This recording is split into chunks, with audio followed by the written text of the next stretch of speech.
A reading from the Gospel of Mark. As Jesus went ashore, he saw a great crowd, and he had compassion for them, because they were like sheep without a shepherd. And he began to teach them many things.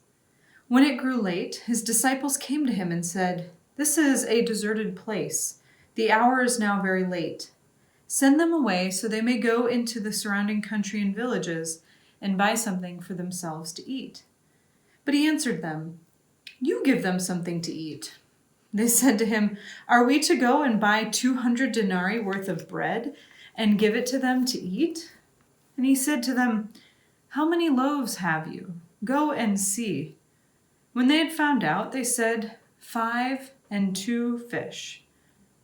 Then he ordered them to get all the people to sit down in groups on the green grass. So they sat down in groups of hundreds and of 50s. Taking the 5 loaves and the 2 fish, he looked up to heaven and blessed and broke the loaves and gave them to his disciples to set before the people. And he divided the 2 fish among them all. And all ate and were filled. And they took up 12 baskets of broken pieces and of the fish. Those who had eaten the loaves numbered 5,000 men. We have a very beautiful story here in Mark. And in some senses, this story is helping us cast a vision for what the kingdom of heaven is really like.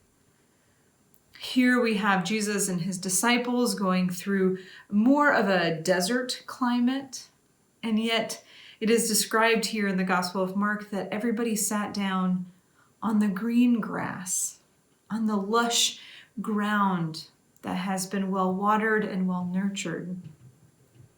And here also we have this depiction of God's abundance.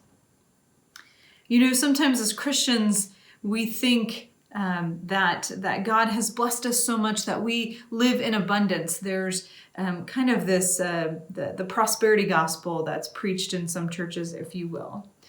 But I think sometimes we get things mixed up. We misunderstand that God's abundance is for all and not for one. God's abundance is not solely for me. In this story, there was an abundance of food.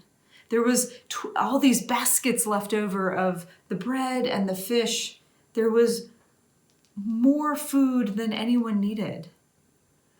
But the point was not that everyone had an abundant amount of food, but that everybody had enough. Sometimes we get this understanding of abundance versus enough confused. I think God thinks of abundance as for all of God's people, for all of God's creation. We know that the world produces more food than the world needs, even despite our uprising in population numbers over the last several generations. God still provides enough. And it's when we get these two confused of enough or abundance that we really start to harm each other and harm the world.